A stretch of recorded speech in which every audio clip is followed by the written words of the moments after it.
Friends, ഞാൻ sir Ibrahim. എവർക്കും HENZ BNZR ചാനലിലേക്ക് ഒരിക്കൽ കൂടി സ്വാഗതം.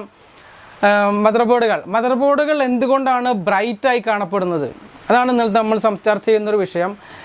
മദർബോർഡുകൾ നിങ്ങൾ ശ്രദ്ധിച്ചിട്ടുണ്ടായിരിക്കും. മൊബൈലിൻ്റെ മദർബോർഡ്, കമ്പ്യൂട്ടറിൻ്റെ മദർബോർഡ്, അതുപോലെയുള്ള ഒട്ടുമിക്കവാറും എല്ലാ മദർബോർഡുകളും ബ്രൈറ്റ് ആയിട്ടാണ് ഇന്ന് കാലഘട്ടത്തിൽ കാണപ്പെടുന്നത്. അപ്പോൾ അതിന് മുമ്പ് എന്തായിരുന്നു എന്നുള്ളതാണ്, ബ്രൈറ്റ് ആയിരുന്നില്ല എന്നുള്ളതാണ്. അത് എന്തുകൊണ്ടല്ല എന്നുള്ളതാണ് നമ്മൾ ഇന്നത്തെ ചർച്ച. അപ്പോൾ ഇതിനെക്കുറിച്ച് കൂടുതലായിട്ടൊന്നും അറിയുന്നുണ്ടെങ്കിൽ നമുക്ക് ജസ്റ്റ് ഒരു ഹിസ്റ്ററി പഠിക്കണമുണ്ട്. ഏകദേശം ഒരു 20 വർഷം മുമ്പ് 2001 ജനുവരി 1 ഇറങ്ങിയ 2 ഡയറക്റ്റീവ്സ് ഉണ്ട്. യൂറോപ്യൻ പാർലമെൻറ്റ് പബ്ലിഷ് ചെയ്ത അവരുടെ ഗൈഡൻസിൽ ഇറങ്ങിയ 2 ഡയറക്റ്റീവ്സ് ഉണ്ടായിരുന്നു. WEEE എന്നറിയപ്പെടുന്ന, അതേപോലെ ROHS waste of electronic and electrical equipments, അതേപോലെ റെസ്ട്രിക്ഷൻസ് ഓഫ് ഹസാർഡസ് സബ്സ്റ്റൻസസ്. ഈ 2 ഡയറക്റ്റീവ്സ് അനുസരിച്ചാണ് നമ്മൾ ഇന്ന് കാണുന്ന എല്ലാ മദർ ബോർഡുകളും 2005-2006 മുതൽ ബ്രൈറ്റായി തുടങ്ങാനുള്ള കാരണം. എന്താണ് കാരണം എന്നുള്ള ചെറിയ സീക്രട്ടാണ്. അത് നമുക്ക് ഈ വീഡിയോയിലൂടെ അവസാനിക്കുന്നതോടെ നിങ്ങൾക്ക് മനസ്സിലാവും എന്താണ് അതിൻ്റെ പ്രധാന കാരണങ്ങൾ എന്താണ്. അപ്പോൾ WEEE ഈ 2 ഡയറക്റ്റീവ്സിനെ അടിസ്ഥാനപ്പെടുത്തിയാണ് പിന്നീടുള്ള മാനുഫാക്ചറിങ് നടന്നത്.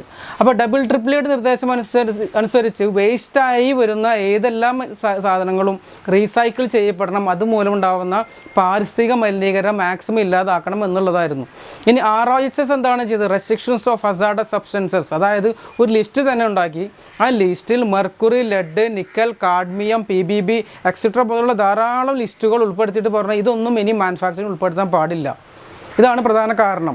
അപ്പോൾ എങ്ങനെ കാരണത്തിലേക്ക് എത്തിയെന്ന് വെച്ചാൽ 2005-2004 ഈ നിയമം കൊണ്ടുവരികയും 2006-2007 ആ കാലഘട്ടത്തിൽ 100% പെർഫെക്റ്റായി ഇംപ്ലിമെൻറ്റ് ചെയ്ത 2 ഡയറക്റ്റീവ്സിൻ്റെ അടിസ്ഥാനത്തിലാണ് ഇന്ന് കാണുന്ന എല്ലാ മദർ ബോർഡുകൾക്കും നമുക്ക് ഇങ്ങനെ തിളക്കം കാണും. ഇതൊരു പുതിയ ബോർഡാണ്. ഇത് ഞാൻ കുറച്ച് കാണിക്കുന്നുണ്ട്. ഞാൻ നമ്മളെ വീഡിയോസിൽ കുറച്ച് എടുത്ത് കാണിക്കുന്നുണ്ട്. എങ്ങനെയാണ് ഇതിൽ ബ്രൈറ്റ്നെസ് വന്നിട്ടുള്ളത് നിങ്ങൾക്ക് വീഡിയോ കാണുമ്പോൾ നമുക്ക് മനസ്സിലാവും. ആ പറഞ്ഞതെന്ന് വെച്ചാൽ ROHS അതിൽ ഉൾപ്പെടുത്തിയ പ്രധാന 2 മെറ്റീരിയൽസ്. നമുക്കൊന്ന് സംസാരിക്കേണ്ട വിഷയം, നമ്മളെ പ്രധാനമായും ഈ ബ്രൈറ്റ്നെസ്സിനെ പറ്റിയാണ് സംസാരിക്കുന്നത്. അപ്പോൾ അതുകൊണ്ട് തന്നെ നമുക്ക് സംസാരിക്കേണ്ടത് PBയെ കുറിച്ചാണ്. അത് ലെഡ് ഫ്രീ എന്നൊരു വേർഡ് വന്നതിന് ശേഷമാണ് നമ്മളെ മദർ ബോർഡുകൾ ബ്രൈറ്റ് വരാൻ തുടങ്ങി. കാരണം ലെഡ് ഫ്രീ ആയി കഴിഞ്ഞാൽ, ദാറ്റ് മീൻസ് ലെഡ് ഇല്ലാതെ കഴിഞ്ഞാൽ പിന്നെ ലെഡിന് പകരം മറ്റെന്ത് എന്നുള്ളതാണ്. അങ്ങനെ ആ 2 ഡയറക്റ്റീവ്സ് WEEE ഡയറക്റ്റീവ്സ് പ്രകാരം നമുക്ക് ഉപയോഗപ്പെടുത്തുന്ന ലെഡിന് പകരം ടിന്നും സിൽവറുമാണ്. അപ്പോൾ നമുക്ക് കാര്യം പിടുത്തം കിട്ടില്ല എന്തുകൊണ്ടാണ് ബ്രൈറ്റ്നെസ്സിന് കാരണം എന്നുള്ളത്. വളരെ സിമ്പിളാണ്. സിൽവറും ടിന്നും ഉപയോഗപ്പെടുത്തിയത് കൊണ്ടാണ് അങ്ങനെ ബ്രൈറ്റ്നെസ് വരാനുള്ള കാരണം. അപ്പോൾ പിന്നീട് 2006 ശേഷം ഇറങ്ങിയ എല്ലാ മദർ ബോർഡുകളും ലെഡിന് പകരം ടിന്നും സിൽവറും ഉപയോഗപ്പെടുത്താൻ തുടങ്ങിയതിന് ശേഷമാണ് അങ്ങനെ തുടങ്ങിയത്. അപ്പോൾ ഈ മദർ ബോർഡ് നിങ്ങൾക്ക് കണ്ടാൽ മനസ്സിലാവും. ഈ മദർ ബോർഡിൽ നല്ല ബ്രൈറ്റ്നെസ് കാണാം. ഇതിൻ്റെ പ്രധാന കാരണം ഇതിൽ സിൽവറും ടിന്നാണ് ഉപയോഗപ്പെടുത്തിയിട്ടുള്ളത്. അപ്പോൾ എൻ്റെ കയ്യിലൊരു വളരെ പുതിയൊരു കൺസ്യൂം ചെയ്ത് ഞാൻ കുറേ ഉപയോഗിച്ചിട്ടുണ്ട്. ലെഡാണത്. ഇത് ലെഡ് ഫ്രീ ലെഡാണ്. ഇതിൽ സിൽവറാണ് ഉപയോഗപ്പെടുത്തിയത്, ടിന്നാണ് ഉപയോഗപ്പെടുത്തിയുള്ളതാണ്.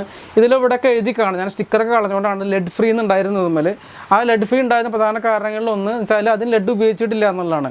ദാറ്റ് മീൻസ് സിൽവറോ അല്ലെങ്കിൽ ടിന്നോ ആണ് ഉപയോഗപ്പെടുത്തിയുള്ളത്. മുമ്പ് ഉപയോഗിച്ച ലെഡ് എന്ന് പറയുന്നത് ലെഡും അതേപോലെ ടിന്നും കോപ്പറാണ് ഉപയോഗിച്ചിരുന്നത്. അപ്പോൾ പിന്നീട് ഈ പറഞ്ഞ റെസ്ട്രിക്ഷൻ വന്നതിന് ശേഷം അത് ഉപയോഗിച്ചില്ല. ലെഡിന് പകരം ഈ 2 മെറ്റീരിയൽസ് ഉപയോഗിക്കാൻ തുടങ്ങിയതിന് ശേഷമാണ് ബ്രൈറ്റ്നെസ് വരാൻ തുടങ്ങിയ മദർ ബോർഡുകൾ. ഇന്നിറങ്ങുന്ന എല്ലാ മദർ ബോർഡുകളും ഈ 2 ഡയറക്റ്റീവ്സ് അനുസരിച്ചാണ് ഉണ്ടാക്കിയിട്ടുള്ളത്. അതുകൊണ്ടാണ് ബ്രൈറ്റ്നെസ് കൂടുതൽ കാണുന്നത്. അതിനെ കുറിച്ച് ഡീറ്റെയിൽസ് ആയിട്ട് നമുക്കൊന്ന് സംസാരിക്കാം.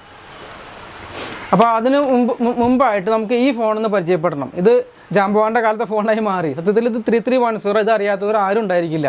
ഇത് വളരെ ഫേമസ് ആയിട്ടുള്ള നോക്കിയയുടെ ഒരു ബ്രാൻഡഡ് ആയ ഫോണാണ്. വളരെ പ്രസ്റ്റീജിയസ് ഫോണാണ്. ഇതെടുക്കുന്നതിന് പ്രത്യേക കാരണമുണ്ട്. ഈ റെസ്ട്രിക്ഷൻസ് തുടങ്ങിയത് ഈ ഫോണിൻ്റെ മാനുഫാക്ചർ നിർത്തിയതോടു കൂടിയാണ്. കാരണം ഈ ഫോണിലായിരുന്നു നോക്കിയ കമ്പനി ഇതിന് ശേഷമായിരുന്നു ആദ്യമായിട്ട് ROHS കംപ്ലൈൻസ് ആയിട്ടുള്ള മാനുഫാക്ചറിങ് സ്റ്റാർട്ട് ചെയ്തത്. അന്ന് ഇത് നോക്കിയയ്ക്ക് മറ്റെല്ലാ കമ്പനിക്കും ധാരാളം 2-3 വർഷം വലിയ ലോസ് ഉണ്ടായിരുന്നു. ആ ലോസ് അവർ കോമ്പൻസേറ്റ് ചെയ്ത് പിന്നീട് അവർ റിക്കവർ ചെയ്ത് വന്നു. അപ്പോൾ ഈ 3310 കണ്ടാൽ മനസ്സിലാക്കാം 3310 ശേഷം ഇറങ്ങിയ എല്ലാ ബോർഡുകളും ബ്രൈറ്റ് ആയിരിക്കും. കാരണം ലെഡ് ഫ്രീ ആണ്, ടിന്നും സിൽവറാണ് ഉപയോഗപ്പെടുത്തിയിട്ടുള്ളത്. അപ്പോൾ നമുക്കൊരു ടെസ്റ്റിന് വേണ്ടിയിട്ട് 2 ബോർഡ് എടുത്തിട്ടുണ്ട്. ഒന്ന് പഴയ 2 ബോർഡുകളാണ്. പച്ചയും അതുപോലെ ഒരു ഓറഞ്ച് കളറിന് കാണാം. പഴയ ബോർഡുകളാണ് ഈ ടൈപ്പിലാണ് പോരുക. അപ്പോൾ ലെഡ് ശ്രദ്ധിച്ച് കാണാൻ നിങ്ങൾക്ക് ഇതിൽ സോൾഡർ ചെയ്ത ഭാഗങ്ങൾ കണ്ടോ. ഇതെന്നുവെച്ചാൽ എന്തെങ്ങനെ കാണിച്ചില്ല വെച്ചാൽ ഇത് വളരെ പഴയ ലെഡ് ഉപയോഗിച്ചിട്ടുള്ളതാണ്. ലെഡ് ഫ്രീ അല്ല, അതുകൊണ്ടാണ് അങ്ങനെ കാണാൻ സാധിക്കുക. അപ്പോൾ ഈ കാണിച്ചിട്ടുള്ള 2 പുതിയ ബോർഡുകളാണ്. ഓക്കെ, അതിലൊന്നും ശ്രദ്ധിച്ചാൽ നമുക്ക് മനസ്സിലാവും വളരെയധികം ബ്രൈറ്റ്നസ് ഫീൽ ചെയ്യുന്നത്. ലെഡിന് പകരം സിൽവറും ടിന്നിൻ്റെ മിക്സ് കൂടിയോണ്ടാണ് ഈ കാണാൻ സാധിക്കുന്നത്. അപ്പോൾ ഏകദേശം ഒരു 5% താഴെ സിൽവറും 1% താഴെ കോപ്പറും ബാക്കിയുള്ള ഫുള്ളും നമ്മൾ ഉപയോഗപ്പെടുത്തുന്ന ടിന്നാണ്. അപ്പോൾ കണ്ടൻറ്റ് ടിന്ന് കൂടുന്നതനുസരിച്ച് അതുപോലെ സിൽവറിൻ്റെ മിക്സും കൂടി വരുമ്പോഴാണ് നമുക്ക് ലെഡ് ഫ്രീ ആയിട്ടുള്ള അലോയ്സിന് കൂടുതൽ സോൾഡറിൻ്റെ ഒരു പെർഫോമൻസ് കാണിക്കുക. അതുപോലെ തന്നെ അതിൻ്റെ ബ്രൈറ്റ്നസ് കൂടുതൽ നമുക്ക് ഫീൽ ചെയ്യണം. അതുകൊണ്ടാണ് ഇനി നമ്മൾ ബോർഡുകളിലെല്ലാം നമ്മൾ ശ്രദ്ധിച്ചിട്ടുണ്ടായിരിക്കും ഈ സോൾഡർ ചെയ്തിട്ടുള്ളത്. അപ്പോൾ 2004 ഒരു സോൾഡർ ചെയ്ത ബോർഡ് എൻ്റെ പഴയതുണ്ടായിരുന്നു, ഞാനിപ്പോൾ എടുത്ത് കാണിച്ചിട്ടുള്ളത്. അതിൽ നിങ്ങൾക്ക് വളരെ തീരെ ബ്രൈറ്റ് അല്ലാത്ത ഒരു ലെഡ് കാണാൻ സാധിക്കും.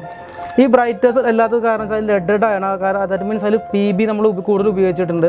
പിന്നെ 2005-2007 കാലഘട്ടത്തിൽ കുറച്ച് ലെഡ് കുറഞ്ഞു തുടങ്ങി, മീഡിയം ആയി തുടങ്ങി. ആ സമയത്തുള്ള ഒരു സോൾഡർ ചെയ്തുള്ള ബോർഡാണ് ഞാൻ ഈ കാണിച്ചിട്ടുള്ളത്. മറ്റ് 2007 ഓൺവേർഡ്സ് അബൌട്ട് 2008 ആ കാലഘട്ടത്തിൽ ഏകദേശം നമ്മൾ 5% സിൽവറും 1% കോപ്പറും 94% ടിന്ന് ഉപയോഗിച്ച ആ ഒരു പെർഫോമൻസാണ് കാണിച്ചത്. നമുക്ക് വ്യക്തമായിട്ട് മനസ്സിലാക്കാൻ സാധിക്കും, നല്ല ഷൈനിങ് ആയിരിക്കും.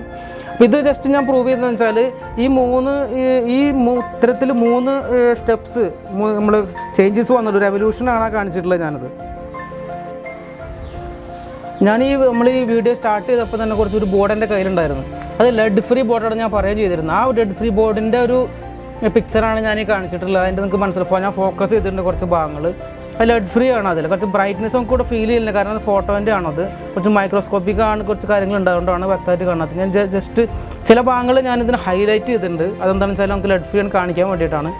പിന്നെ അത് പഴയ ഒരു ബോർഡാണ്, നമ്മുടെ ജാംബോൻ്റെ കാലത്ത് 330 ഫോണ്, അതിൻ്റെ ജസ്റ്റ് മാർക്ക് ചെയ്തിട്ടുണ്ട്. അതെന്താണെന്ന് വെച്ചാൽ അത് കുറേ വർഷമായിട്ട് മാത്രമല്ല, അത് ലെഡാണ് കൂടുതൽ ഉപയോഗിച്ചിട്ടുള്ളത്. ലെഡ് കാലപ്പഴക്കം ഉണ്ടാകുന്ന തോറും അതിൻ്റെ ഒരു ബ്രൈറ്റ്നസ് കുറവ്, ദാറ്റ് മീൻസ് കുറച്ച് ബ്ലാക്കായി മാറും അത്.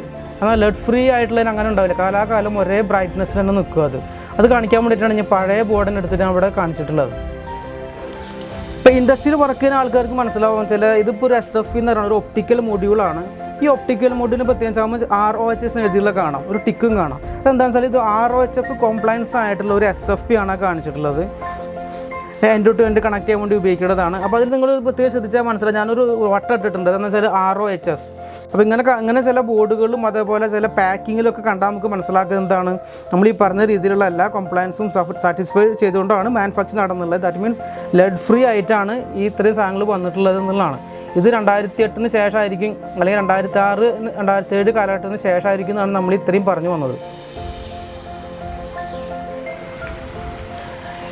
ഇവിടെ കൊണ്ടൊന്നും തീർന്നില്ല. 2015 വേർഷൻ 2 വന്നു. അതിൽ മെർക്കുറി ഉൾപ്പെടുത്തി, മെർക്കുറി ലിസ്റ്റിൽ നിന്ന് ഈ ലിസ്റ്റിൽ ഉൾപ്പെടുത്തിക്ക് മെർക്കുറി നമ്മളെ പ്രകൃതി നില ഇല്ലാതാക്കാനുള്ള ഒരു സ്റ്റെപ്പ് എടുക്കുകയും ചെയ്തു. അത്രയും ഇമ്പോർട്ടൻറ്റ്, വളരെ റെസ്ട്രിക്ഷനോട് കൂടി കാര്യങ്ങൾ ചെയ്ത 2 ഡയറക്റ്റീവ്സാണ് EEE ആൻഡ് ROHS. ഇനി ഇവിടെ കൊണ്ട് നിന്നില്ല എന്ന് പറയാൻ കാരണം, പിന്നീട് ഇതിന് ലേറ്റസ്റ്റ് ആയിട്ട് വന്ന ഒരു ചേഞ്ചസ് എന്ന് പറയുന്നത് 2019 ജൂൺ 22 വന്ന വലിയൊരു ഇമ്പോർട്ടൻ്റ് ആയിട്ടുള്ള ഒരു ചേഞ്ചസ് ആണ് നമ്മൾ ഇതിലേക്ക് ഹൈലൈറ്റ് ആയി വരുന്നത്. അത് ഇതിൽ പ്ലാസ്റ്റിക് കൂടി ഉൾപ്പെടുത്തണം എന്നുള്ളതായിരുന്നു. അത് മൊബൈൽ കവറുകൾ. ഇപ്പോൾ ഈ മൊബൈലിൻ്റെ കവറുകൾ, അതുപോലെ PVC, പ്ലാസ്റ്റിക്കിന് ഉപയോഗിച്ചുള്ള മറ്റ് സംഭവങ്ങൾ, ഇത് പ്ലാസ്റ്റിക്കിനെ പറ്റി കൂടുതലും പറയേണ്ട കാര്യമില്ല, അത് എവിടേക്കാണ് ഉപയോഗിക്കുന്നത് നിങ്ങൾക്ക് അറിയാം. അപ്പോൾ നമുക്ക് ആലോചിച്ചറിയാം എന്തുകൊണ്ടാണ് പ്ലാസ്റ്റിക് നിരോധനം ഇത്ര ഇമ്പോർട്ടൻസ് നമ്മൾ കൊടുക്കുന്നത്. അപ്പോൾ പ്ലാസ്റ്റിക് നിരോധനത്തിനും ഇതിൻ്റെ ഈ 2 ഡയറക്റ്റീവ്സിന് ഇമ്പോർട്ടൻസ് ഉണ്ട് എന്നുള്ളതാണ് ഞാനീ പറഞ്ഞു വരുന്നത്. അപ്പോൾ നിങ്ങൾക്ക് ഏകദേശം കാര്യം മനസ്സിലാക്കി കാണും എന്തുകൊണ്ടാണ് നമ്മളെ മദർ ബോർഡ് ബ്രൈറ്റായി കാണാൻ പ്രധാന കാരണം. വേറെ ഒന്നുമല്ല, സിൽവറും ടിന്നും ആഡ് ചെയ്തുകൊണ്ടാണ്. അതിനുവേണ്ടിയാണ് ഇത്രയും വലിച്ചു വാരി കാര്യങ്ങൾ പറഞ്ഞത്. കൂടാതെ കുറച്ച് കാര്യങ്ങൾ നിങ്ങൾ അറിയേണ്ടതുണ്ടായിരുന്നു, എന്തുകൊണ്ടാണ് ഏതെല്ലാം നിയമങ്ങളാണ് അതിനുള്ളിൽ ഇൻവോൾവ് ആയിട്ടുള്ളത് ഇന്ന് നിങ്ങളെ എത്തിക്കാൻ വേണ്ടിയുള്ള ഒരു അറ്റംപ്റ്റ് ആയിരുന്നു ഞാൻ നടത്തിയത്. വളരെ വലിയ ഇൻഫർമേഷൻ നിങ്ങൾ ഫ്രണ്ട്സ് ഷെയർ ചെയ്യണം, കമൻസുകൾ നിങ്ങൾ മാക്സിമം ഉപയോഗപ്പെടുത്തുക. ഈ വീഡിയോ നിങ്ങൾ ഇഷ്ടപ്പെട്ട് തീർച്ചയായിട്ടും നിങ്ങൾ എന്തൊക്കെയാണ് ചെയ്യാറുള്ളത് സാധാരണ അതൊക്കെ ചെയ്യുക, ഷെയർ ചെയ്യുക, ലൈക്ക് ചെയ്യുക, സബ്സ്ക്രൈബ് ചെയ്യാത്തുണ്ടെങ്കിൽ സബ്സ്ക്രൈബ് ചെയ്യുക. നോട്ടിഫിക്കേഷൻ ഉപയോഗപ്പെടുത്തിയാൽ മാത്രമാണ് നിങ്ങൾക്ക് ഞാനിടുന്ന പുതിയ വീഡിയോസ് നിങ്ങൾക്ക് കിട്ടുകയുള്ളൂ. അപ്പോൾ ഞാനൊരു പുതിയൊരു വീഡിയോയുമായി വരാം. ആ വീഡിയോയിൽ നിങ്ങൾക്ക് DIY പ്രൊജക്റ്റുകളുണ്ട്, ഇന്നോവേറ്റീവായ കൺസെപ്റ്റുകളുണ്ട്, മൊബൈൽ കമ്മ്യൂണിക്കേഷൻ്റെ പുതിയ സംഭവം നമ്മൾ ആഡ് ചെയ്തിട്ടുണ്ട്. അപ്പോൾ പുതിയൊരു വീഡിയോയുമായി ഞാൻ വീണ്ടും വരുന്നതായിരിക്കും. പുതിയ വീഡിയോ വരുന്നത് സാർ ഇബ്രാഹിം, സൈനിങ് ഓഫ്.